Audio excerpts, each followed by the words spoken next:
What is up, everybody? Welcome back to another episode of Talk on the Tundra, your Green Bay Packers podcast that is a proud partner of the Gyro Step Podcast Network and the Blue Wire family. As always, I am your host, Numac, joined by my lovely co-host, John Taylor, and joining us to talk about the Broncos and all things camp is Dusty Evely from the Pack a Day Podcast and Acme Packing Company, and pretty much wherever you can find Packer stuff, he's almost certainly made an appearance to talk about the Packers. Dusty, how are you doing? I'm doing great, man. Listen, we got two down, one to go.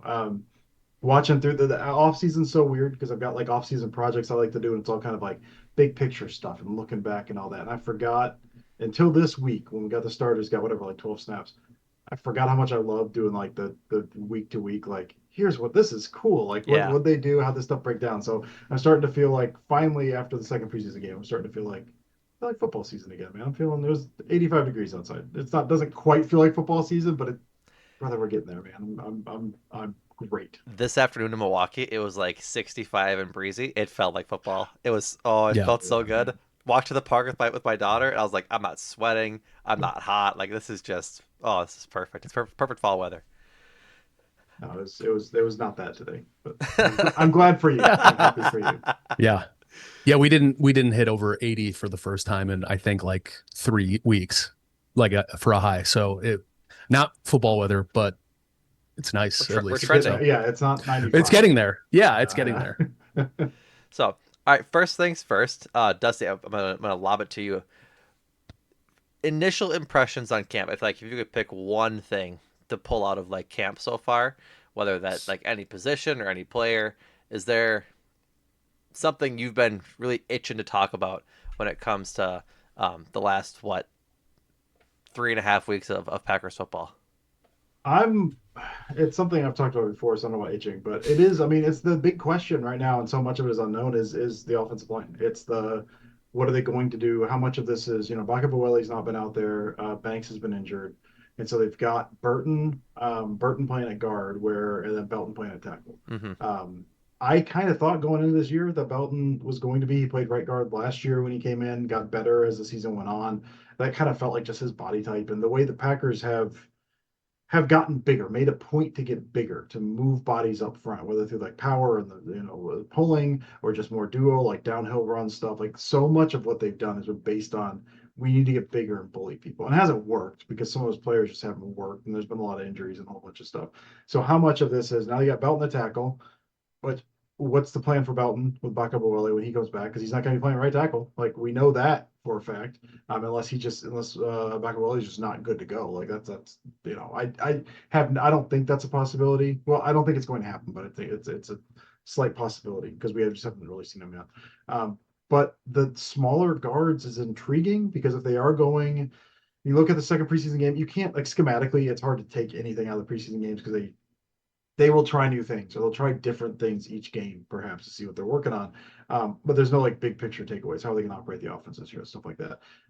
But if you are going to go to more of a zone based run game, and we saw a lot of boots this past week, we saw more wide zone. They've always still been like that inside duo run zone, but you need big bodies for, especially the duo stuff.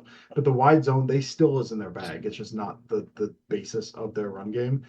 If they're trying to get to more of that, you don't need to move bodies. You just need to maintain a line, and quicker, smaller bodies are better for that. And so, is Burton and then trying Monk, like if you're looking at like Ryan going to be at center, and then if you're looking at potentially Monk and Burton at your guard spots, I don't know if that's going to happen. Again, Bucka and Belton and all that, we don't really know. But based on like if that's the way they're going with this and they're going smaller, is it because they're kind of scrapping this big power run, which then speaks more to I think something that I've been thinking about all offseason, well, which has been the multiple tight ends throughout the league. This going big, everyone looking for tight ends, everyone Mm-hmm. going chasing that 12, 13 trend that we saw last year. The Packers don't have the bodies for that at tight end.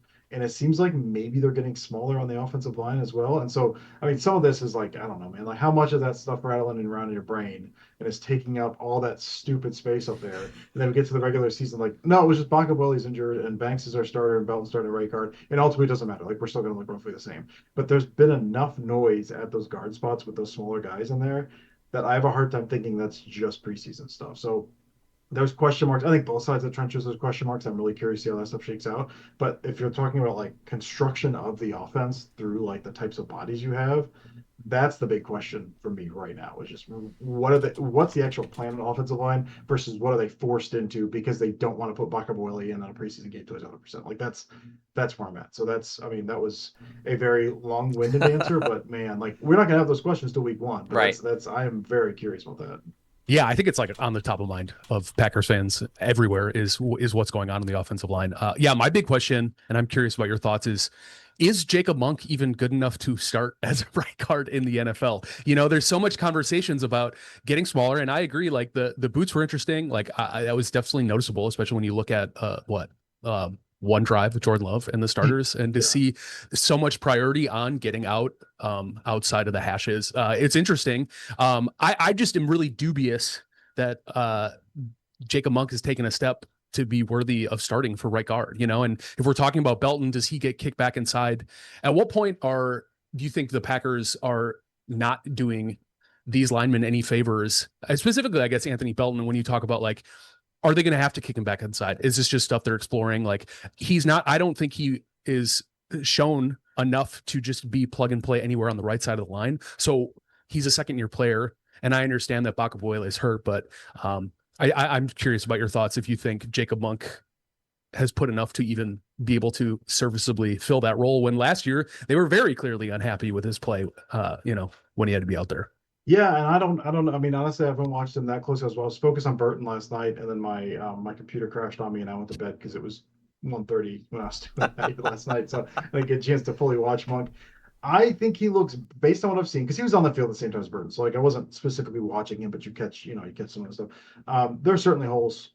He's not where I think you'd want him to be. I think he was at center when I was watching him. I think him and Burton were the inside. He was playing center. Um, it's tough to know. I will say if you told me tomorrow that your starting guards were Burton and Monk, I'd be pretty nervous. I think honestly, and man, I've seen a lot of hype. Maybe it's just me. That goes for both those guys. I don't think Burton's ready yet. I think Monk is probably further behind than Burton, which is concerning because he's in year three. But no, I mean, I he could, if you're trying to get smaller, you could. And he talked about like I think he could play, but I don't think it'd be good. You talk about if they're doing guys a disservice, like I think they are, and it's such a weird thing. The offensive line is the one thing on this team where I have faith in this the coaching of this team and generally what they do for the most part. There's usually reasons for it. It tends to work itself out. Offensive lines have been so many bumps over the year, and they've almost handled two guys differently than you want. Like Morgan was from the jump. Morgan's a tackle. They did everything they could to not put him at tackle. They put him everywhere. They cross train him everywhere. Belton from the jump. If you watch him in college, I don't do a ton of draft stuff, but I watched Belton after they took him. It's like that guy was a tackle. He's not going to be in the NFL unless it gets better. Like his feet are not good enough for that. They did everything in their power to not to. He is a tackle. They flip flop spots. Belton should have been your guy. We're gonna try on multiple spots. We're gonna see what shakes. Morgan is your tackle from the jump. They swap that. But Morgan we're putting you everywhere except where we think you're going to be good. And Belton is your tackle no matter what. And like he's never gotten better at tackle. Like he's never gotten better. And so it's been a weird approach because I've always cross trained the guy for Belton to be the first guy in God knows how long that they've decided that they don't want to cross train that he's the tackle when that clearly does not appear to be working. That to me, that's doing him a disservice because based on his body, based on his feet, I think he needs to be the right guard. Like if he's going to work, I think he's going to be the right guard, but they're doing everything in their power. Like that's even if it's preseason, whatever, dude. If you want to put Belton in at right tackle for the preseason with the ones, fine, whatever.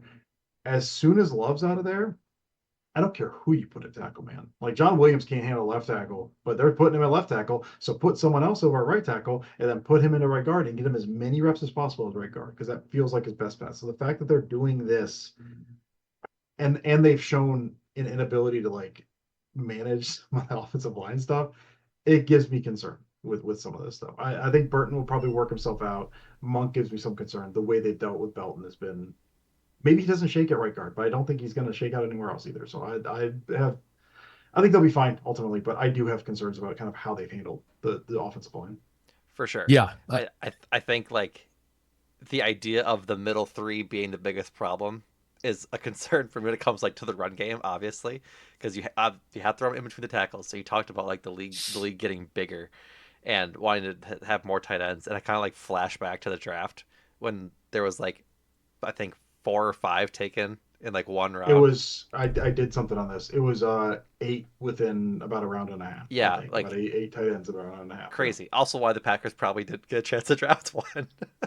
Yeah, I'm sure they wanted to take a tight end. One, like There's no, anyone. the way they handled the offseason, they thought Yeah. for sure somebody was going to be sitting there for them, and of course that didn't happen. So Even then, it feels like maybe there was dudes they could have taken when they got back on the clock, and they didn't.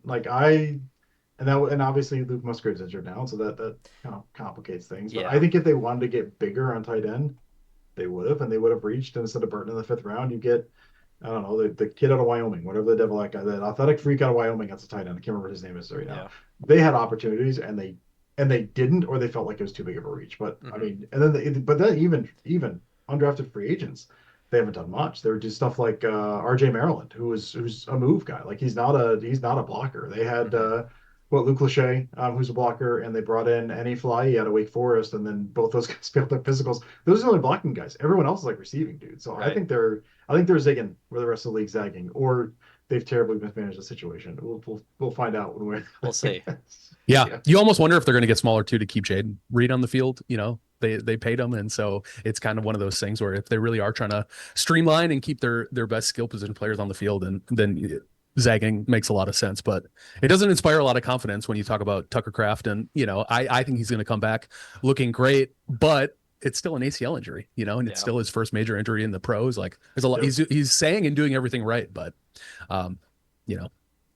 it's interesting. There's concern. It's concern for sure. Right. It's a concern for sure. Yeah. All right, Dusty. I want your raw, unfiltered take on the cornerback room, because I feel like every Packers fan is supposed to have this explicit, uncensored for 11 p.m. television take on the corners, and I'm curious what yours is. I don't care. It doesn't matter. That's a great answer. I mean, yeah. It matters, but it doesn't. Cisse, I think, is raw. Cisse could use some time. Valentine is a guy I'll always go to bat for because he's a Kentucky guy. I like him. If he learns how to tackle or tries to tackle, maybe he's fine. It's a big if. Nixon's, yeah. It is a big if. I mean, we've seen multiple opportunities, and he just has not gotten better, so he probably won't. Damani Jackson, whatever. Keyshawn Nixon's fine. There's been a lot of, it's been weird because you see the pendulum, because you've seen this on social media and all that stuff, and it's like some people are like, he says he's CB1 because he has been, and then the PFF grades are fine. You see people saying he's a bum, he should be cut, and like neither one of those is right. It's correct. He's somewhere in the middle. Like none of it's Nixon's fault. Nixon signed as a kick returner and slot defender, and now he's been CB1 and has been generally fine. Like his bad stuff's really bad. Like none of this stuff's on Nixon. We asked Nixon to do those things. We didn't fix the cornerback room. Like that's not a Nixon. Some of the lazier moments are on Nixon. Some of the times when he kind of just stops, those are on Nixon. There was way too much made out of, I think, this is just me, I don't know, way too much made out of like him bailing on a tackle in the preseason. I don't care. It's your cornerback one. Like I don't want my cornerback one lowering his head into a guy in preseason game 1. I know who he is. That doesn't matter to me. I don't really care. So I think the cornerback room is one of those, looks better when Mike is there. They haven't done enough to address it, as I kind of would hope. Cisse, I'm excited about based on what I've seen of Cisse. I'm excited what he could be. I don't know about this year. It's not a very strong room. It's not even the top end. It's not very good. It's not very deep. But we saw how that looked when Micah was out there. Nixon looked like an all-pro legit last year because he just sat on everything and knocked stuff down. So pass rush gets better. There's been all kinds of weird studies, right, about like the good cornerbacks make the pass rush better versus pass rush makes the cornerbacks. About every 3 years, someone puts out another study that contradicts the last one, and so the numbers are always really wonky. But those things are tied together. So if you're good at one, you're better at the others. It's generally how that stuff works out. Once Mike is there, it's better because you can kind of sit on that stuff a little bit more. But it's going to be rough at times. It all comes down to how we feel about the cornerbacks is exactly how we feel about like how the pass rush goes. If the pass rush is better, if LVN takes that step, Barron Sorrell's good, Colin Oliver's a demon on third down, we don't care much about the cornerbacks because they're going to look better because they don't have to cover for as long. I mean, that's kind of where I come down. They could have done better job addressing this. I wish they would have.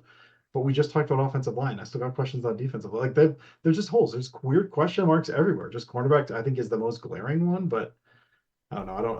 I maybe that's my strong opinion. My strongest opinion is like it's not good, but we also knew it wasn't good, and I just hope it's slightly better and it'll be better when the pass rush gets there. That's my hot take. Is that hot or lukewarm? That feels lukewarm to me. It feels lukewarm, but I was also Uh, tongue in cheek about this because like I think you're spot on in that we just know kind of what it is.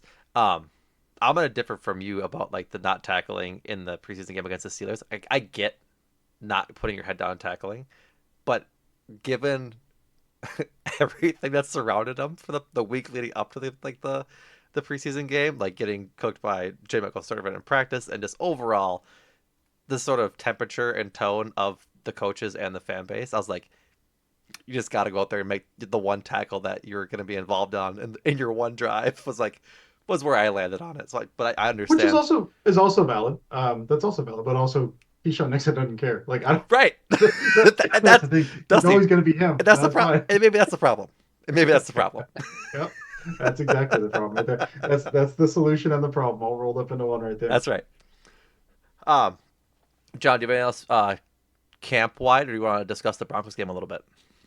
Let's talk Broncos. I think it's going to probably continue to circle around camp Yeah, and everything probably. that we're seeing. Yeah. Um, Dusty, you had mentioned you'd watched the game, given a couple of run throughs. Um, I thought the first drive looked really good.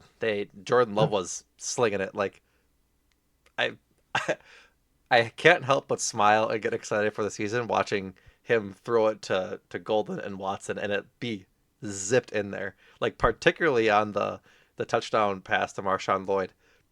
He threw it as hard as he did to Tucker Kraft on that one against the Texans like 3 years ago, but he was 15 yards short of where Kraft was. It was like it almost reminded me of like when Brett Favre would just rifle the Yeah. hardest ball you could to the guy 3 yards down the field. Like it was the same exact sort of situation. Yeah, he ripped one that golden on the fourth down too. Yeah, Just that like was right. drop sidearm and just ripped it.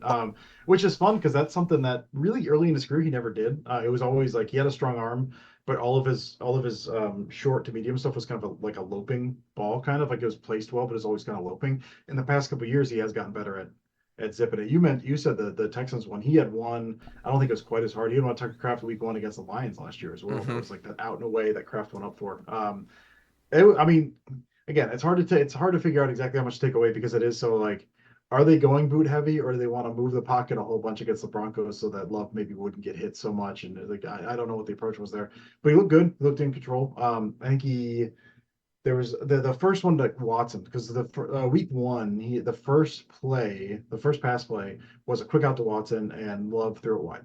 This time there's a deeper out to Watson off like a 7-step play action.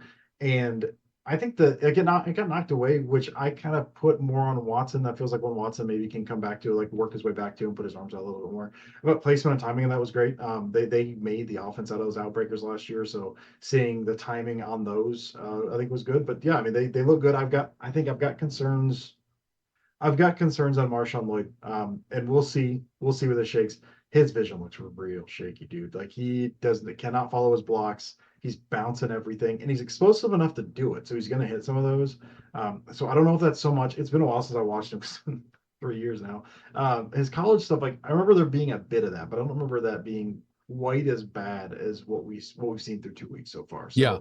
So I don't know, but yeah, I mean, I don't know if you watched him in college, you see the same thing. I mean, the blocking is patience is not great, right? Yeah. He definitely runs like somebody who knows that he's largely been the most athletic person on the field always and can just kind of get away with just excelling on that. And, we don't have the sample size in the NFL to know if he's truly as special as we think he is, or if he's just getting away with, what we're seeing in the preseason. The other thing too, in college, like he had, fumble concerns too, right? Wasn't that a Yeah, I was huge, gonna and bring that's that up. something that Yep. like he's been so injured for so long that we kind of forget that a steady diet to him might also result in a lot of turnovers. So yeah, I'm excited about him. I think he's a great two. If he can stay healthy, it'll be great. But to your point, I was really interested in the Broncos stuff because obviously doing a lot of outside boots and everything like that for him, it's like that stuff Josh Jacobs doesn't excel at. And that's also not stuff that Aaron Banks and, Anthony Belton, if they're your guards, are really going to be great at, pulling and getting out into the flats. So I'm curious, like, your thoughts on, like, are we probably just watching them run plays that they think will actually work with these guys, to your point, like the boots, to make sure Jordan Love doesn't kill them in preseason? Or do you think there is some merit in maybe trying to get back to, like, what, Matt LaFleur was calling when he had Aaron Rodgers when he first started, coach Packers? Yeah, a couple lines of it. Like the kind of offensive line. Like I don't know how much of what we saw is just like these are the guys we have. We don't want to show much. We're just going to do this. I mean, they've always done wide zone stuff. They've never fully gotten away from it. That stuff has been still like a lesser part of their running offense for sure. That wide zone stuff, but even like the play action boot, the boot rollout stuff that they did 5 times and 7 dropbacks, whatever the devil they did. That was always something that I think that was still their most run pass play last year. If you look at like kind of what they ran last year, so it's still something they run quite often. And so I don't know. I think based on who they have, it makes sense to run it that way. Again, if you're getting smaller, I think that makes sense. We've just seen, and even then, like it wouldn't even be like we're going right back to just that, right? Because things got to evolve. We've seen teams know how to deal with this now. You keep a guy home. We saw that a couple times already this past week. We saw Chris Brooks miss on a block and then a free runner in Jordan Love's face. Like teams know how to deal with that if you're running that exclusively. So it's not going to be like to that level. But man, I mean, I wouldn't be shocked if they do go back to it a little more, just because I think it can work. The NFL is always so cyclical as far as like offensive and defensive, and the cycles are getting shorter. And so we're in something now with something I thought about a lot this past offseason. Everyone's getting bigger, trying to pound. Everyone's getting bigger. Well, at some point that swings back the other way. We've seen it 1,000 times, and then you win by being smaller and quicker because then those big guys can't chase you, and then the defense gets smaller, then you get bigger. Those cycles, those used to be like 10 to 15 year cycles. Dude, it feels like it's like 5 years now. And so if they're trying to get back to that a little bit more before the league gets there, you get a bunch of benefits from that. You can get players that other people are not looking for. You get that cost benefit stuff because it is like that's like where the Moneyball stuff would come into that because you're getting guys at a lower value or of a higher value to you because no one else really values them, and I can get them at a lower cost. So if you're on kind of the cutting edge of that stuff, which LaFleur has shown that he's able to do, you can get a benefit from that for multiple reasons. So it would not shock me based on the treat of this offseason if that's the way they want to go. That being said, like they're still going to have to hold up front against big dudes, so they've got to have a plan for that. And I don't know if Burton and Monk are it, but I wouldn't be shocked if they do lean into that more this year. It seems like for multiple reasons. I feel like it seems like it makes sense, but I don't know. It's been a long off season. I get in my head too much with this, and I overthink it way too much. So Yeah. it may not, maybe not. Maybe it's just like we have 7 plays. Let's just run them right now. Yeah. Yeah. We spent all last episode talking, I think, 15 minutes about what the cornerback room could look like. And I think I undercut our entire conversation being like, well, it's probably just going to be Keyshawn and Cisse. Yeah. It's pretty obvious. Like, we can talk about it because what else is there to talk about? But like, I'm curious, like, do you think that they should go get Kevin Zeitler? Do you have, where do you lean on maybe we should go give a bag to a guy who's somehow still a free agent if he was interested in playing?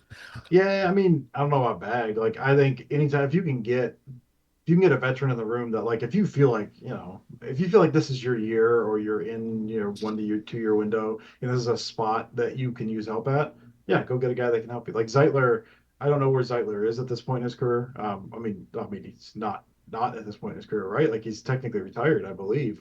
Yeah. So as far as like anyone like that'd be my concern is at this point he's retired, he's not been playing. You call him up now, we're getting ready to do preseason game 3.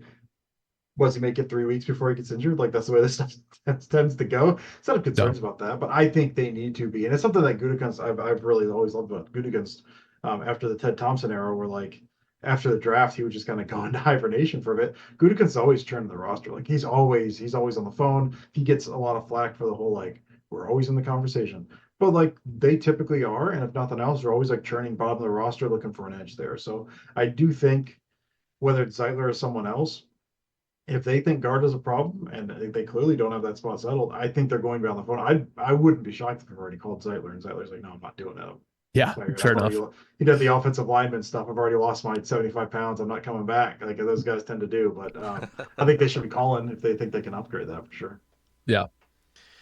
We're going to spend the next 30 seconds on kicker. What was your raw emotion on watching Trace Mack kick these balls? Man, I live in SEC country, and so I watch a lot of Trey Smack. I grew up in Florida when I started paying attention to college football, so I watched Florida a lot. So I watch a lot of Trey Smack. So there's a lot of celebrating on draft day. Man, just happy. There's no doubt to any of these, man. They're just straight. They're down the middle. I'm just so happy. My daughter knows his name. My daughter's 11 years old, and she's like, Trey Smack, right? I'm like, that's right, honey, Trey Smack. So listen, man, Yeah. we're all in my household. Hell yeah, that's what I like to hear. No, it's not to be worried. Like just, especially like John had mentioned it a couple episodes ago that there's no like golf curve. Like there's no curve to his kicks. It's just through the uprights straight. It's just like that's how like childhood me envisioned kicking.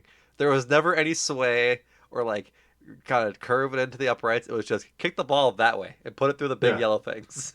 Can I kick it straight? I can kick it straight. We'll just do that then. I'll Yeah, ask just him do anything that else. then. Just I kick it don't. straight. Yeah, yeah. It's not a pitching wedge. Don't need to to lob it up there. Oh, it's No, it's great. been something I've been curious about that I was going to do tonight is like, can the coaches film? Can I zoom up to see the angle of the ball after Acord's thing? Like, can I see like which Yeah. way the holder is angling the ball to see how that goes? So Right. that's one of my projects tonight. I don't know if I'll be able to see that or not, but I'm excited to look into that for sure. Godspeed. Yeah. Godspeed. Yeah, it's funny because I wouldn't have said in 100 guesses that I'd be really curious about who the long snapper is going to be going into the regular season. But at this point, I'm wondering if Orzik lost his job, unfortunately, to getting injured. It's like, Yeah. you can't really prioritize the long snapper too much when you're talking about roster crunches. Like, they released him and brought him back. And I know he's been like vocal about not being great about it, but, for how much conversation, Goody's on in pressers being like, I hope I never have to talk about the kicking operation ever again. It's like, I don't know why you would push to bring back Orzik when Alamidas has been doing the job clearly, right? So Yeah. it's interesting. Like I said, I just that was not on my bingo card for Well, they this don't have to cut offseason. him yet, right? But like he's still around. Like they have not cut Orzik. It hasn't been Yeah. cut down yet, but they're carrying two Yeah. long snappers, which I'm with you. I'm like, listen, man, we've been through this since Mason Crosby. If this works, I don't even care if the long snapper has anything to do with it. I don't want to mess with it. Just Right. just keep as is for the time being. It's Yeah. it's the juju of it all. Yeah, yeah. Because he's gonna miss the first kick. They're gonna bring in Orzik. He's gonna miss the first kick. It's gonna be a 32-yard chip shot. He's gonna miss it, and Yeah. everyone's gonna be like, "Where's Cal Adamitis?" And Adamitis is the Vikings have signed him because the Vikings always sign everyone the Packers drop, and they'll have to try to trade for him. Like that's the way this goes. I don't like it. I That's don't right. just keep him. Just Yeah. keep him. Just keep him. Yeah.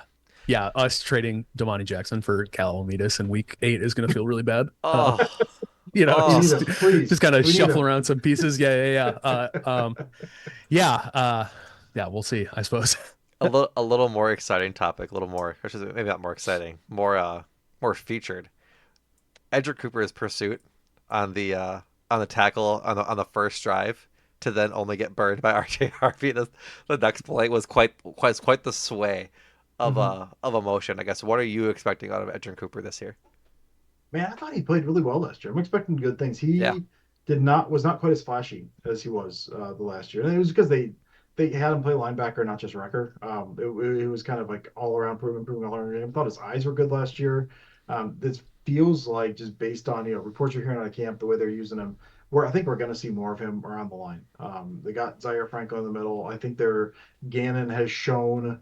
I mean, just through his time in Arizona and before that as well, like if he's got weapons, he's not afraid to kind of move those guys around a little bit. You find your guy like Buda Baker, he would just like do your thing, Buda Baker, and then we will make you right. Kind of let him freelance. Is Edge Cooper that guy, or is it someone like Evan Williams? Like I don't know, but we've seen him kind of build around some of those guys before. So I'm excited to see. I think we'll see him do when he does the real linebacker stuff. I thought he looked much better last year, much more comfortable last year with the real linebacker stuff.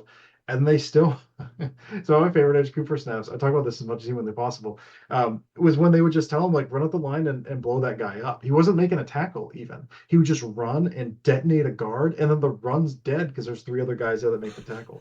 He can do that because he can get there quicker and is stronger than everyone else. So there's so many ways you can use him. That was the pursuit was awesome.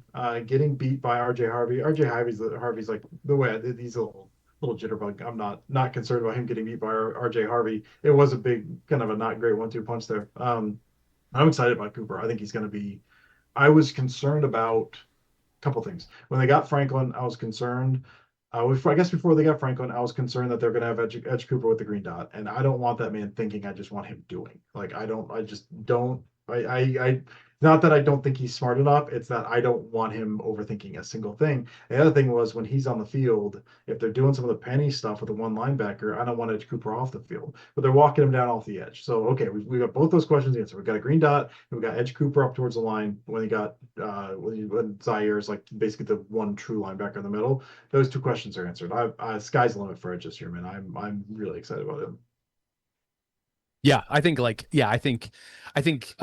was a big fan when they drafted him. I think everybody else was Yeah. too. But to just see the rookie year, what he was able to do, and just seeing that growth, he missed most of that training camp. A lot of conversations where people were, I feel like that was like the biggest conversation was like, why isn't Edric Cooper playing more? And it was Yep. a lot of like he needs to like learn the system. He needs to know what he needs to be doing. I don't know if it's necessarily backed up by the tape, but I'm a firm believer that they needed an adult in the room. And I think Quay Walker was a liability in a way that like they just couldn't let Edge do the things you were talking about, right? Like they needed somebody alongside Quay to actually make up for the mistakes that Quay Walker made. Somebody that I was not sad to see leave. I was surprised they traded for Zaire when they did. Guy who, by and large, Indianapolis was feeling, their fan base seemed to be leaving him, left for dead. Yeah. He's come in too, and I've been really impressed. Obviously, culturally, when we're talking about like, guys who are going to bring a culture that I think, most Packers fans are saying are missing, that big FU energy. It definitely feels, when he's talking about like, oh yeah, I'm going to jaw with Tucker Kraft every time I'm on the field, and then everything's going to be fine when we're off it. I think he referred to himself as a psychopath on the field too. Like, it's really fun quotes. And it's just exciting that they traded for, a little bit of veteran leadership too. So we'll see. Yeah, veteran presence, man. That is a big part of it. Is I think that was even with Quay's first year. I think Quay looked pretty good his first year, if I'm not mistaken. And he was that was the second year of Devondre Campbell in the system. And it kind of dropped off after that. I think Quay, kind of had to become the guy and wasn't quite ready there. So yeah, even without, I've talked about this a lot. If Zaire is good, that's great. You see a lot of times people do like there's like a coach on the field type of thing. Well, that there's something to that as far as like saying stuff in the locker room that coaches can't. It's also not worth signing a guy just for that because that's what you have coaches for. You have actual coaches for that stuff. But if you have a guy who can like is willing to back up what he's saying and also direct traffic out there, especially the young guys, yeah, that's huge. So I can't remember who it was. Someone was talking about Zaire's stats last year with the Colts and how it was his worst year. As far as like you look at PFF grades, look at advanced metrics, all that stuff. But you look and everyone had their worst year last year with the Colts. Every single person had their worst year last year with the Colts defense. So maybe it wasn't a Zaire problem, maybe it was a Colts defense problem. So I'm pretty hyped. You see him, I think in first preseason game, just blowing up a fullback or blowing up the running back. Like, okay, yeah, all right, I can get down with this. Yeah. Yeah. I think a big thing too is like everyone talks about like what he can do to open up Edge. And like the truth is Edge can do a lot athletically to make up for whatever Zaire's going to be lacking in terms of coverage and, getting in, so anyways, very, very exciting. I'm very excited about the linebacker room. I think like that's a piece when we talk about the defense that if that can get solidified and getting Edgerrin playing the way we think he can play, then it's the same conversation. Like the cornerback room gets significantly less desperate when the entire box is able to attack downhill. So When you got a guy like Edge too, if you're unlocking him, and then you also got guys like Evan Williams who can do stuff near the box, Xavier McKinney who can do stuff by the box. You're rotating those guys around, and you also have Edge near the line too. Like you can disguise and create a lot of havoc up front just by looks, even if you don't bring anything. That I think makes it fun. It's a lot of versatile bodies who can also do their jobs pretty well. So it's a really fun mix of guys. There's probably a good chance that they just create Micah in the aggregate with the rest of their 10 guys on defense until he comes back. Like if they can just stack the box as much as they can and rely on the guys that they can trust to cover guys for 3 seconds. Yeah, they'll probably send Evan Williams a bunch, maybe not a bunch, but enough to keep the quarterback thinking about him when he's in the box versus dropping back, which I think is they going got to be dudes to create chaos for sure. I'm pretty excited about that. for sure. You mentioned it earlier, but you said you had problems on both sides of the line. I guess where does that start for you on the D line? I guess not so much problems, it's just questions. Like we haven't seen Hargrave yet. Yeah. He did not have a great year last year. He's coming off the injury. Wyatt obviously coming off the injury. We saw him in the second preseason game a little bit. And he's been good. Every time he's out there, he's been good. It's just there's been problems staying healthy for the big part. His run defense has gotten better. He's really good. Like I don't have a problem with the player. I have a problem with his availability. So I guess he's going to be out there week one if he was out there for the second preseason game. So that answers that question. Then you guys like Chris McCollum. Like I really like Chris McCollum a lot. I don't know what they're going to ask him to do, and I don't know how he's going to be as a rookie because you never know what they're going to be as a rookie. Stackhouse, you're hoping maybe takes a step. I don't know that he has. You're hoping a big body in the middle. I don't know that he's that guy. Maybe that's Jonathan Ford, who has been like, is he a real person or not for the past like 3 to 4 years? And then he left, went to Chicago, and now he's back and he looks fine. Like, is that going to be a guy? Warren Brinson did not play, I think, tweaked a calf, I think. So he didn't play a second preseason game. Yep. He looked pretty good last year as well. But is he going to take a step? Carl Brooks, Anthony Campbell's making a lot of noise. So it's less, to me, it's less like issues and more this could go like really, really well, but there's also 1,000 question marks along that line. That like if Wyatt is 100% or he misses some time, and if McClellan needs a little more time, and if Hargrave misses some time, and like all of these things are like realistic, it suddenly gets a little wonky. But the guys that are there, if you look at like their high level, like what could they do, best case scenario, they got a really good group of guys. Like it's a good mix of guys. It's just there's question marks about valid questions about every single one of them. So I think that's the biggest thing for me. It's less I have issues and more like I don't know what to expect at this point. It could be really fun if they all It hit. could be, Like yeah. if that reality becomes the one that we're living in 4 months, I think we're all smiling ear to ear. But I think John and I've also talked about that. Like, yeah, the if the pendulum swings the other way, it could be quite worrisome. Well, and the one thing I'll say that so far we're 2 preseason games. They played what starting unit starters against starters, 2 full drives so far, I Yeah. think. They've looked pretty good against the run. Now, there's been times when they've been pushed back and they've still made the tackle. So, like losing that battle at the line, that's not great. But this one against the Broncos, who had one of the better offensive lines in the league last year, Hmm. and they did a pretty good job. I think of shutting down the run game or slowing it down a little bit. It's 2 preseason games. It ultimately doesn't matter much. But McClellan, I thought looked really good, looked really strong. Ford looked pretty good when he was out there. And again, Wyatt we've barely seen, and Hargrave, we're like they're the big 2 guys we've barely seen. So to me, if the run defense can be good enough, and we've seen that so far, and we'll see if the run defense can be good enough. It's be being too excited. I feel fine with the pass rush, even without Micah. Like I think with what we've seen from Wyatt, with what LVN's been doing, with what we've seen from Sorrell, I am like the world's biggest Colin Oliver guy. So just on 3rd and 19, just unleash that little demon on the world. Like just please do that. And all the chaos Gannon does. I think ultimately the pass rush will be fine, especially in true pass set stuff. But I was worried about the run defense, and it's only for 2 preseason games, but I feel a little better about that now than I did 2 weeks ago. So I'm hoping that holds in the regular season. I have to maintain my bit. I mean, like Brenton Cox Jr. is right there, Dusty. He's gonna be pass rush. He's gonna be like the edge too. He's just gonna be. And he has. While I Mike feel is out, like I should he's say. I looked. should say. I feel like he's looked better. I do feel like he's looked better. I again big SEC guy, so I saw him a lot. I know too much about Brenton Cox, so there's always that corner in Oh, the for back of my sure. mind. There Like, there was a big reason why he was an undrafted free agent. yeah, is that man gonna steal a horse and he's not gonna be available this week? He's done nothing in Green Bay. Like he's been fine with all the Green Bay Yeah. stuff. That's cool. Zero issues with that, but it's in the back of my mind a little bit. But no, Brenton Cox has been good. I do like Brenton Cox. It's just there's new and flashy to be excited about as well. And Brenton Yeah. Cox is old hat at this point. So Yeah. Brenton Yeah. Cox is Already like 26. Enigbari, isn't he? Like he's basically what Enigbari was at this point, which is perfectly good player. I like him. Yeah. But he's not Colin Oliver, and I love Colin Oliver. Yeah. We were having a conversation. He had mentioned that he thought Brendan Cox Jr. might be starting alongside LVN week 1. And I was just like, I think Barron Sorrell is clearly the guy. Like by all reports, the camp that he's taking the steps that you would expect out of a year 2 player. And it's like, you can't be excited about deny Dennis Sutton where they got him and what he can bring to this defense, and then just ignore Barron Sorrell, who's just a year ahead of him. You know, you can, I'm not going to tell you what to do. You absolutely can. You're right. You are well within your rights.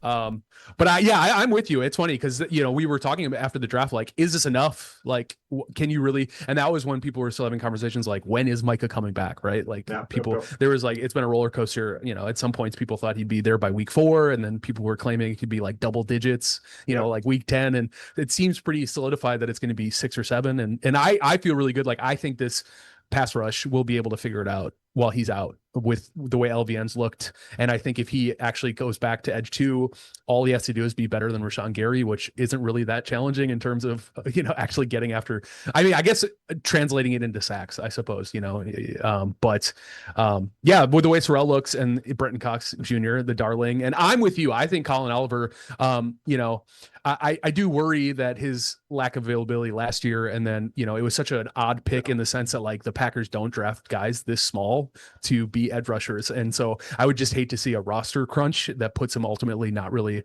on the team. I think that, to your point, like, his skill set is really exciting. And so I hope obviously that they prioritize that over, Mosby or somebody who they might just know better. But I'm definitely with you. I was a big, like, just go get Josh Sweat. Like, I'm not like a big, like, let's trade and sign guys. Like, that's actually really not my MO. And I realize that's how I'm sounding on this episode with you, but like, it is one of those things where I'm like, the window is more next year than this year, but this year's just as good while you still have Jordan Love and Micah Parsons. So it's like, we should just be doing all of the things. You don't have 2 firsts. So like, obviously I'm not saying sell the farm, but with all the comp picks, it's like, you're going to have to get creative either way. So like, why not take a page out of the Eagles book and just go get somebody that might help solidify, but I don't feel that way anymore. And it doesn't sound like Josh Sweat's going anywhere. So at least not until the trade deadline. So, Yeah, I was kind of with you on that. I was all aboard the Josh Sweat hype train, and still would be, because I watched a bunch of him. I was like, oh, he's really good. Oh, this would be sweet. I was way more aboard. It doesn't seem like it's happening. And like you said, by the trade deadline, Michael looks like we'll probably be back at this point. It's still been, what do you say, week 6? I think when he was asked, it was 5 or 6. I think was the thought. Yeah, against the Cowboys, I think is like his goal is to come back against Dallas and Yeah, and he very much seems like a guy who, unless it's on his terms and he's ready for it, like, he's not going to do it, which makes me feel good because it doesn't feel like he's going to be rushed back. He's not someone who's going to be in a position where he feels like he's rushed back because he does not seem like that kind of personality. So he'll come back when he's good and ready. So hopefully that's a Cowboys game. Listen, maybe Brenton Cox Jr. for like a right guard. Maybe at least like he could like give me some happiness that way. I thought you meant playing right guard. I was like, let's No. go. Let's try it. yeah, I thought so too. I was like, why is Bo Malton the only one that gets special treatment Yeah, in terms of yeah. hopping on both? Yeah, John, we're asking the right questions here. Yeah. The hard hitting ones. That's right. No, I bought his stock when he was an undrafted free agent. He was my pick for making the end of the roster, and I've been on him ever since. It's hard to quit him, even though I do recognize that he has a bull rush, and that's about it at the moment.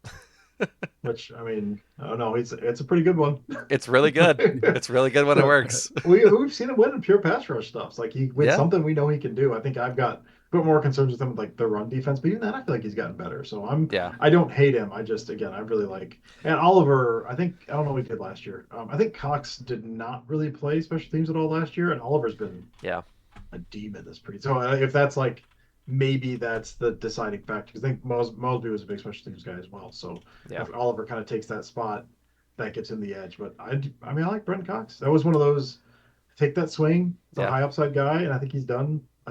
What you'd expect him to do. I like him. Yeah. Speaking of special teams, I mean, if Cam Akers going to bring us to the promised land of not having to worry about that unit of football, like, life as a Packers fan can only get so blissful. Like, not having to think about kicking, knowing Daniel Whelan is still a pretty darn good punter and he can punt it down the field. I watched Sky Moore catch a punt. Like, I'm embarrassed to say the two amount nights of feelings ago I had watching him return a ball for 18 yards. Like, catch a punt in traffic and then run for 15 yards. I thought that was illegal. Like, I think I saw a stat that was like, if that was during the regular season, it would have been the longest punt return for, like, in the past, like, 7 years or something. Oh yeah, just painful. Just painful. Well, what was the year? Over the year was it they signed Tyler Irvin, and before they had him out there, they had negative punt return yards. That's right. That's right. Like week 8 or whatever that was. Yeah. No. Yeah. I'm so happy to not have Romeo Dobbs back there. Sky Moore's man.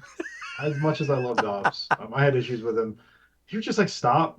Yeah. He'd take that and get, like, a split release and stop. Like, brother, fair catch it or run forward. Like, those are your jobs. Fair catch it or run forward. Sky Moore being a 1-for-1 basically for Jaden Reed was exciting too. Like, they got plans for that guy. I'm getting too high at Sky Moore. That's where we are. I need the regular season to start. yeah. That's me, but with J. Michael Sturdivant. I think he's going to be a fun player. But I reckon I watch a lot of Florida football. I know, like, we're going back to the SEC. Yeah. Big dude. Dude, that man's just fast. Just big man run fast. That's my favorite kind of player right there. That's right. Yeah. That's right. Do you think they keep 7 wide receivers? I mean, it's like all but certain Bo Melton's going to make the team. I think I saw, who was it today? I saw someone mock might have been Zach Jacobson, maybe. I forget who it Would have been. was. I haven't seen. I typically around this time of year I like trying to make my own 53 Yeah. just to kind of like so when these conversations come up I can say yeah because of this or no, and I haven't done that yet. So yes, they can keep. So I'm always on team because again like part of my thought this year is I do think they're going to be more pass heavy. I think they might go a little lighter. I think it is more like a kind of a return to what they're doing before, which is not as nearly as much 12 as they have been running, a lot more 11, which means you likely need some more wide receivers and sort of a big fast man. I'm typically not a person who's like, you can't let that guy go to the practice squad because someone will steal him because that never happens. But a guy like Sturdivant, like I think there's a better chance than normal that someone takes that guy. So I've not done the math. I have no idea where I short the rest of the team on this. If we take 9 offensive linemen instead of 10, fine. Keep it 7. Keep Sturdivant, and then you hope you get either Nair or Shepard. Hopefully Yeah. Nair back to the practice squad. I think is kind of where I'm sitting right now. Yeah. I think like that that 7 spot, if they do have one, is going to be like what I'm watching for most on cut day. Is it Nair or Sturdivant? Just because I think Yeah. both guys have had really good camps, and it's probably up to like Adam Stanovich and Matt LaFleur of like what wide receiver do they think can help week to week over the other, and which one can they afford to take the risk on sending the practice squad, and hey, maybe they can activate him for a game or two if they need him or something or someone goes down kind of thing. Yeah, it's like replaceable skill sets. Like, what does this guy do that someone, and that's like Nair, I think, has been showed some really nice things like possession receiver, and he's got speed, but he hasn't showed that too much. Hmm. If you miss that, you can get another guy kind of like that. If you can't get, it's hard to get like a guy who's what 6'4" that runs like a 4.3 or whatever J. Michael Sturdivant did Yeah, that is legit like tries to block. It's harder to find those guys. yeah, really, Yeah. really hard. And like I think to your point, like wide receivers almost like seem a dime a dozen until you don't have a good one, and like for a fledgling team trying to find anybody to throw the ball to, I pick on the Titans because like they're the bad team at the moment. Like the Titans who just drafted Colonel Tate could use probably a 2 next to him. I'm not saying that he's a 2, but he could be a 3 or 4 that progresses into that for Cam Ward. So yeah, I'm with you there.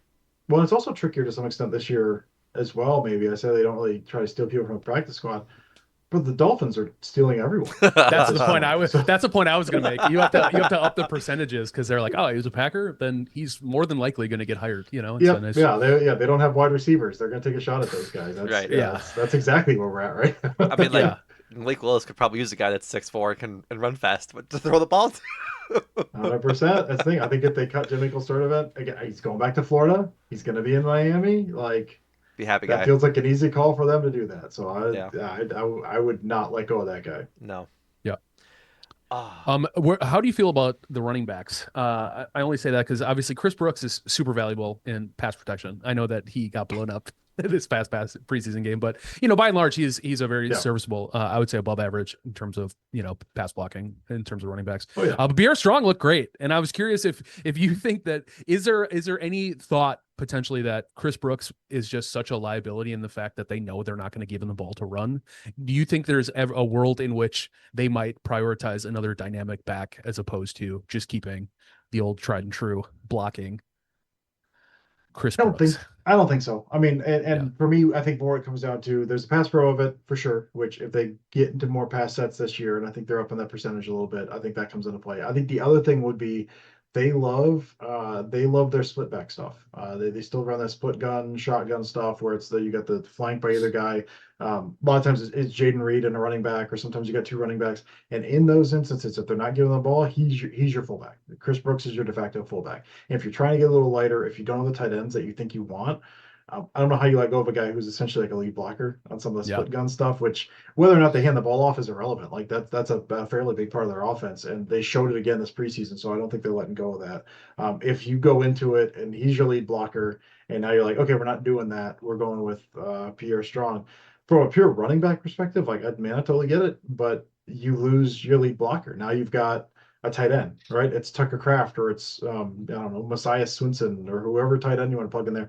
And it's not the same, and it's also not part of the offense. So I think, I mean, if anything, if man, I don't even want to say it. If Marshawn Lloyd does not show enough as like a runner, and you got Pierre Strong, and you got him on the practice squad, and he either gets injured or like, listen, he just can't follow the blocks. Like we're having a real issue with this. I think maybe he takes a slot of RB2 if you want to look at it that way, based on what he's shown. I have no idea what he's looked like at camp. I just know what he looked at in the preseason, and maybe you go that route. But as far as like 1-for-1 for Chris Brooks, just based on what Chris Brooks does, not even just pass pro stuff, I think that's hard to replace if it's just pure strong. I think that's tougher. Yeah, I think that's fair. I mean, I definitely, yeah, I was only asking the question in case you had a spicier take than that, but it makes perfect sense. Like I wish I there's just, did. yeah, no, I get it, and of course, and it's the Packers too, so they know that they're not going to make, they kind of make some of these decisions pretty easy for us. When Yeah. it's, when you talk about like if you haven't done your 53, it's like looking at it, it's like I think there's like maybe only like five like guys where I'm going like, oh, I guess I'm curious to see what they'll say, and I can't even call it one way or the other. So much of that stuff has it, like you said, like special teams. There's so much more importance on special teams. So all of a sudden, linebackers are way more important. Yep. Edges that can actually move downfield, wide receivers. It's like tight ends. It's like why you see like Dabney and Swinson still on this team after Yep. how many years. So it makes perfect sense. I just it's always interesting, and I am appreciative that the Packers are so sound in their choices, because it definitely makes it a lot easier to kind of sift through this stuff. But I will say, like, I know that the reports from camp are that Pierre Strong, I mean, has been impressing inside the in practice as well, and like it's always fun to watch that stuff translate. And I'm with you. It's like. I believe in Marshawn Lloyd. I want to believe that all of a sudden you just have to make a pilgrimage to a doctor's office and they'll figure out everything that's wrong with your body, a la Christian Watson. But yeah, and I don't know if that's worth keeping. I don't think you keep a fourth running back either, right? It's like you Yeah. put. I don't think you do, but at the same time, you look at that room. I mean, the room itself, like pure strong or not, it is. You got Josh Jacobs, which like we don't Yeah, know where that is currently, and we yeah, also don't know. Like we've also seen, stuff get settled out of court, and we never really find out what it is. But the NFL can still hand down discipline. So Right. it's beyond all that.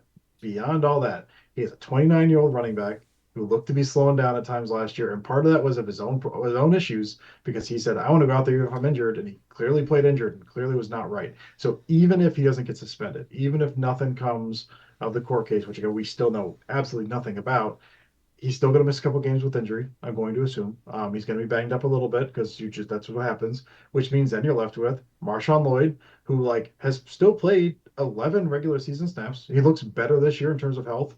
We'll see. Every time he gets hit, I hold my breath. I hope he's better. Maybe he's not. And then to your point earlier, John, he might be healthy and maybe he can't find a hole. Maybe he fumbles a lot. Like we don't know the Right. answer to those questions either. And then behind him is Chris Brooks.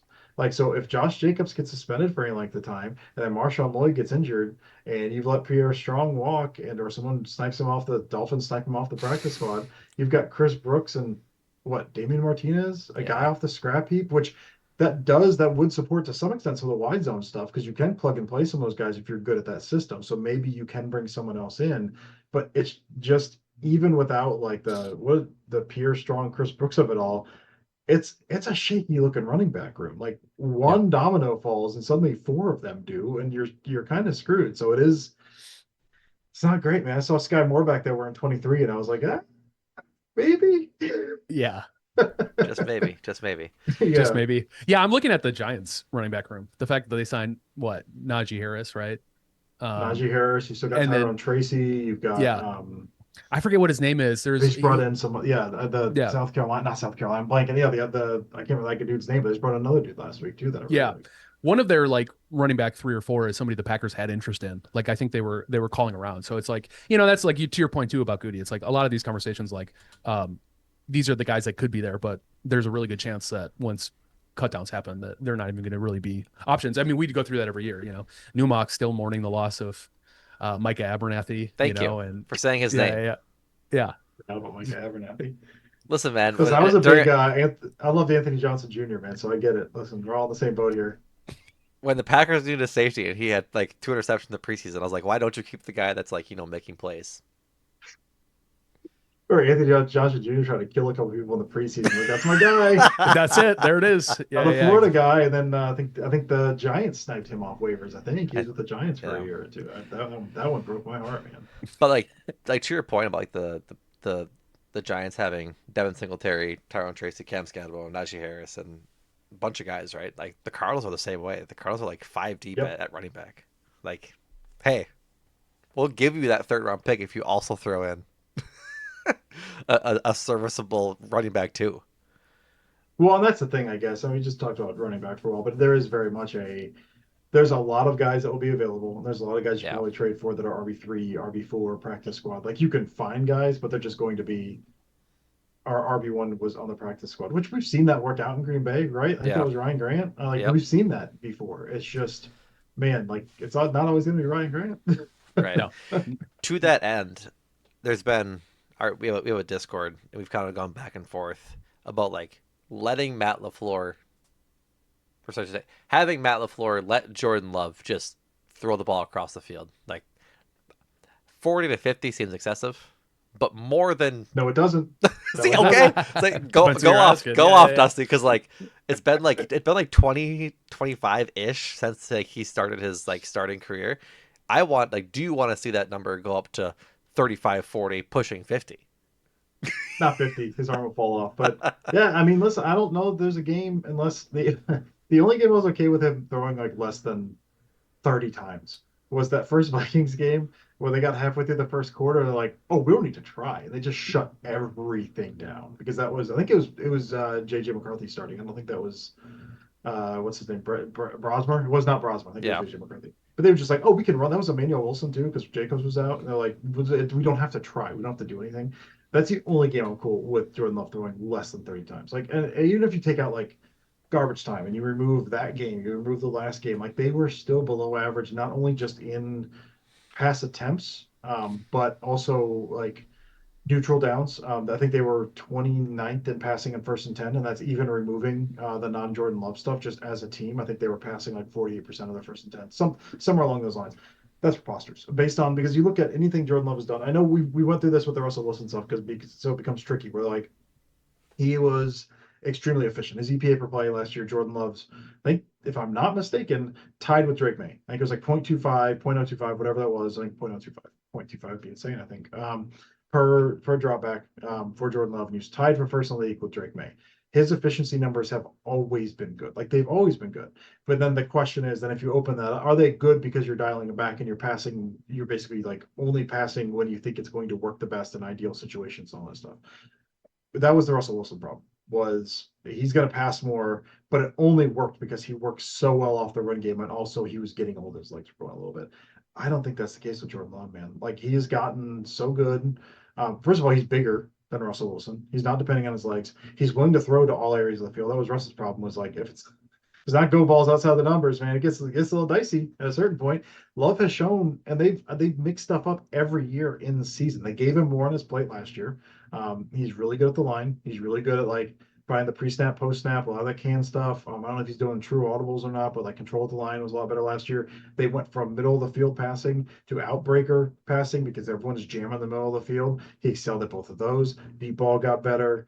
Footwork got better. I know people like to grouse about the footwork, but that's more like throwing footwork. But in terms of like within the concept, his footwork was clean last year. And he's worked on that this year as well in terms of being in the pocket. There's a guy that I listen to that will talk to players occasionally, and he's talks about Jordan Love and like he's got this very like the outward demeanor of very calm, and he's like that guy. He works and he wants to be great. And for a quarterback that's got the skill, he wants to be great. Like he's working every single year, and then you see that stuff come to fruition. To me, that's like the whole world's in front of him. The only issue I have with Jordan Love is just some of his running. Yeah. Jeez. Get work your legs, make your legs work, Jordan Love. And then I mean the health as a response to some of that stuff too. He misses a game or two every year. I've not seen a single other thing in his game, not a single other thing in his game where like, listen, if he cranks us up to 30, because when he has to throw 30 times a game, he looks better than he does when he throws 22 times a game. So I am fully on board with the way this is built. Again, the way this offense looks right now is much better. It's been that way for a couple of years. Much better passing offense than a running offense in terms of the way they're built. They pay their two wide receivers this year. You've got the pieces in place. This works better. If they come out and are throwing 20 times a game and then running into a brick wall every single time, I'm going to lose my mind. And I don't think that's what they're going to do. I know LaFleur will take some heat. He will pivot. He will be ahead of the curve on a lot of this stuff. I do think this is the year. I think they wanted to last year. I think he got injured in the preseason. I think it was set up and the run game worked better than thought it was going to early on. But this, if it's not this year, I don't think it's going to happen. But I've not seen a single thing in Jordan Love that makes me think if he throws 30, 35 times a game, he'll be less efficient. I think the offense will be better. I think he'll be better. I think everyone benefits. So I don't want to. I say I don't want to throw 50 times a game. I do. I do want to throw. I want that man to throw 70 times. Yeah. Dude, the Drew Bledsoe out there 70 Yeah. times a game, brother. Let's dial it up. But I think if he's throwing less than 30, in like a game that you were in, I don't understand it unless it's just a really weak running defense. They're going to switch it up, but I think this is the year. Jordan Love has shown he can handle it. I think I'm all in on that. Yeah. Yeah, not only do I think he can throw it 50 times, I want to see him throw it 50 times to Tucker Kraft like he did against the Steelers last year. And what was that, third quarter? I mean, that's like the perfect example. Every time someone's like, "Do you really want your quarterback?" I'm like, yeah. I mean, they were finding the openings, like methodically were pushing the ball downfield, completely blew that game open in a way that the Steelers were just so clearly not prepared for. Yeah. And there was part of me that was like, well, cool, maybe that's in the bag, and then it just never happened. And to your point, I agree with you. It's like, I don't necessarily think they need to throw more. I just want to see them throwing in downs where it's more advantageous. Like 1st and 10 can't always be a rundown, especially when you have Jordan Love. Like to your point, Yep. like he is so much better. And I was also going to just throw out, like, I don't know if I've ever, I can't think of a quarterback who gets so much hate, and maybe it's not, but is held to a standard like how he still has like a turnover gunslinger label after Yeah. 3 years of this, that so clearly not being the case. Like way more like Aaron Rodgers right now in terms of like not turning the ball over than Brett Favre comparisons in year one. I just don't get it. And I truly think it's just because the people don't want the Packers to have another great quarterback. So they're going to forever pile on this guy because he's the only one that hasn't really been able to kind of just like beat them to the conclusion. But I'm right there with you. I think Jordan Love is top 5 quarterback in the league. And if you want to argue 6 or 7, it's like I can at least handle it because I understand that like the playoff production isn't there besides that one Cowboys game. But like I could not be happier as a Packers fan to have Jordan Love lined up. He lit the world on fire against the Bears in the playoffs. Guys are dropping balls and the Yeah. defense let them down. I mean, there's more to it than that, but like Right. I went through and rewatched that game recently, and he was that Cowboys overtime game. He's ripping. I mean, I think the Jordan Love stuff. It is very funny because I will say the same thing. Where like I don't understand the hate that he gets, but I also do understand it because he threw 6 interceptions last year, but they're like the dumbest interceptions you'll ever see in your life. Like when he John Mearden and Kudas, the Blue 58 podcast, he talks about the unplug the controller moments. He's like, that's what Jordan Love is. It's like there's this, he'll be in it and then he's like, oh no, and he'll sidearm. I think of the Rams pick 6. We talk about it all the time. That one, like Yeah. he had one, it ended up I think it was against the Vikings last year that did not, it ended up being offensive holding or defensive holding, and so it didn't count. Well, it was just he was like halfway running right, and then no look whipped a pass to the left to Tucker Kraft and got like picked off, and then didn't end up counting. That may have been, it was the Lions or the Vikings because there was a holding call. But there's that stuff. He is good until like he does the dumbest thing you've ever seen in your life, and he'll only do that 6 times, but you remember those 6. But you remember the 6 you- times. I don't remember Josh Allen's interceptions, buddy. I remember Jordan Love's interceptions. Like that's just the nature of it, I think. Yeah. So you think that he has thrown more than he has because the ones he throws are like So there's egregious. no way that man only throws 6. Like that is remarkably dumb. But like no, he's fine. He just really do awful things sometimes. Jordan and I used to talk about it. I know John and I talked about it too. It's like, yeah, when he does throw an interception, the rare time he does, it's like, what on earth are you doing? He gets his money's worth. He for absolutely gets sure. his money's worth. He's gonna. If I'm gonna throw one, it's gonna be on the not top 10 on Fridays. That's very much a like you can almost hear him going, "Watch this" before he throws. Every single interception is one of those. Yeah. Well, drop ball segues into a question I had for you, which is I'm just really excited about Matthew Golden. I mean, I think there's a lot of conversation about him in camp, but I just even watching in this preseason game against the Broncos, like his ability to just like go catch balls is so impressive. You know what I mean? Like such strong hands. And I guess I was curious to you. It's like what, the easy comparison is like, oh, that's just going to be your Romeo Dobbs now, right? Like that's going to be your possession guy. He can get the ball. I think he's more talented than that. Clearly, that's why they took him with the 1st round grade. And I was curious, like, what kind of concepts or plays do you think you want to see the Packers use to like utilize Golden to maybe like give the juice in terms of what we've been missing in terms of the passing game? Yeah, I mean, he can do the possession stuff. That's what I was so excited about was he can be, if you want to like just envision what it was last year and you go, okay, Watson does Watson and Reed does Reed, and then Golden just does Dobbs. Cool. He's better than Dobbs. He's faster than Dobbs. He's quicker than Dobbs. His hands are better than Dobbs. So if you want to envision that world, that's cool. I do think he can do more. Dobbs wasn't slow. I think Dobbs ran like a 4.5, but like he never really showed that on a consistent basis. Golden has the suddenness and the speed. And so if you want to run him on some vert stuff, I think he is best used. We saw him last year, dude. That touchdown he scored against the Bears. I guess I don't have to specify his only touchdown he scored all year. The That one, was like yeah, that's one of those. Yeah, his one. You remember the one. That's something I didn't know he had his bag in terms of like he didn't show that in college. And maybe he was just mad. He finally got the ball in his hand. He's like, I'm no one's taking me down. But like that run after the catch, that kind of bully ball stuff, he's undersized. If he's got some of that in his bag, you can get close to the line. But really, man, like kind of what we saw that fourth down last. If we can get him on crossers, you can get him in space, you get him on movement routes. It's not like the outbreakers are good. He can do that stuff. The hands are good.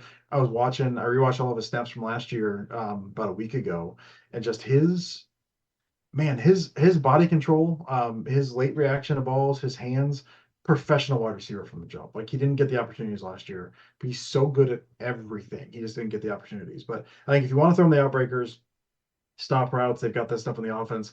He can do that because his hands are so good and he'll work back to the ball. Like he'll be fine in that.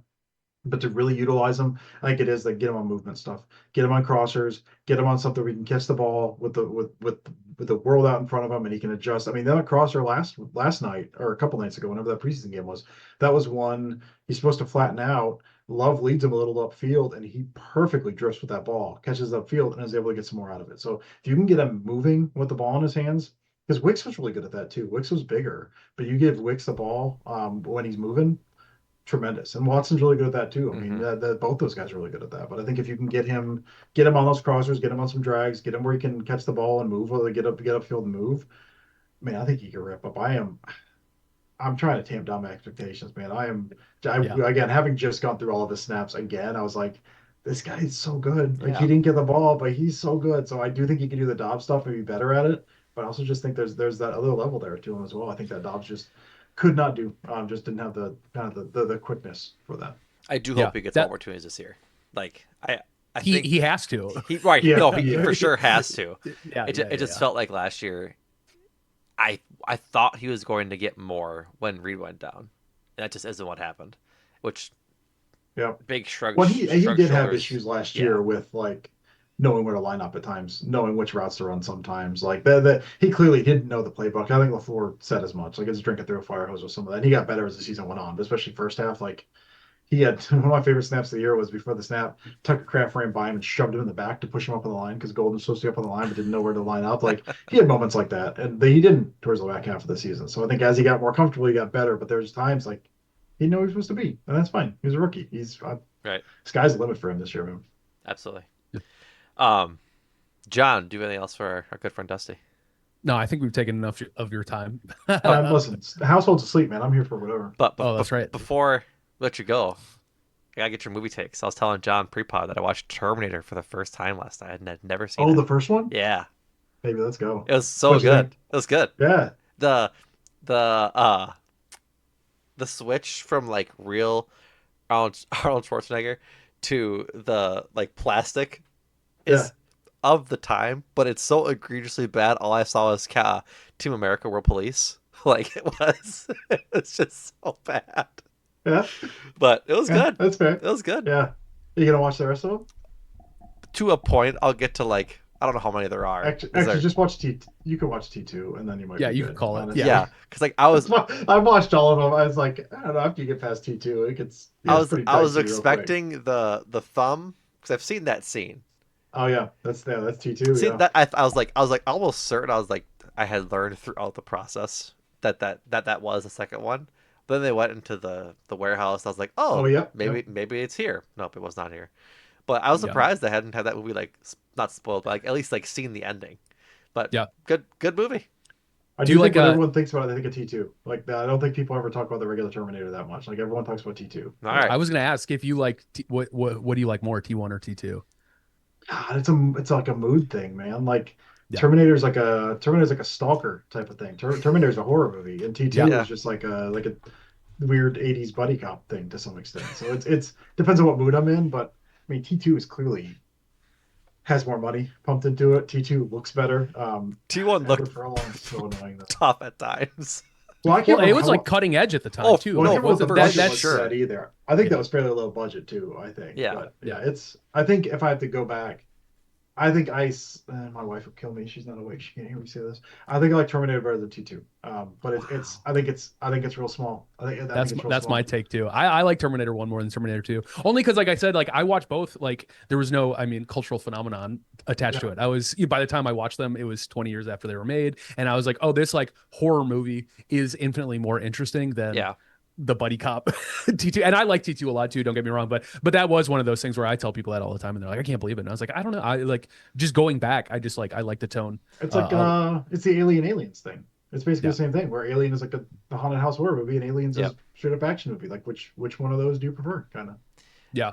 I Um, said the same thing about A Quiet Place. Speaking, this is my take that A Quiet Place Okay. 1 is like a horror movie, and if you watch the second one, it's totally like T2. Like let's blow this out into an action movie instead for more like probably international appeal. You know, whatever We reason. got more money. We can Yeah, see yeah, these clickers a little bit better. Yeah. But yeah, that was my big take. I was like, and this same thing. I like Quiet Place more than I don't know if I mean people aren't debating that nearly as as highly, but I I got had friends very be like, specific takes on Quiet Place. I'll tell you that right now. yeah, that's fair. But I just, in terms of like a modern setting, I was like, oh, you'll see this all the time. Like movies that like maybe, you know, they soften up to for for a larger bigger appeal. audiences, right? Anyways, I do like the ones that like they have the same idea, but like we've got if it's the same director, because it's not always the same director, Mhm. that we have more money. Let's just do that thing, but bigger. There's bigger, yeah. you guys probably have not seen these. Dead Snow. Dead Snow is a series with two movies. It's a Swedish. I saw Dead Swedish. Snow. Yeah, Did yeah. you see? Okay. Did you see the Yeah. second one?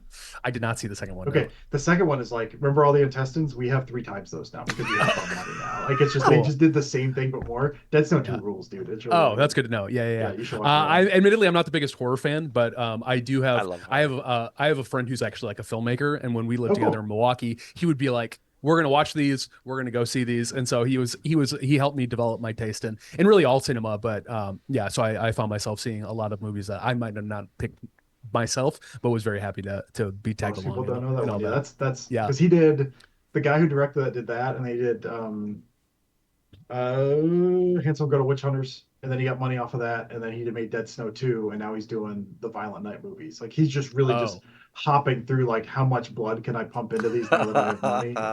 Yeah, One of my favorite filmmakers. I love that dude. that's great. Last question for you, Dusty. What's your favorite movie you've seen so far this year? Now, I'm discounting the Odyssey because I think that's everyone's answer, and I want to hear something more Man. interesting than the Odyssey. Odyssey ruled. I mean, I'll go. I gotta open my app because I'm old, and I don't remember what I've watched. I'm gonna say. I mean, I think the one that stuck with me because I've kind of gone back through some other ones. Backrooms blew me away. Yeah. I absolutely love Backrooms. I really like. Man, you guys watched The Furious? I have No.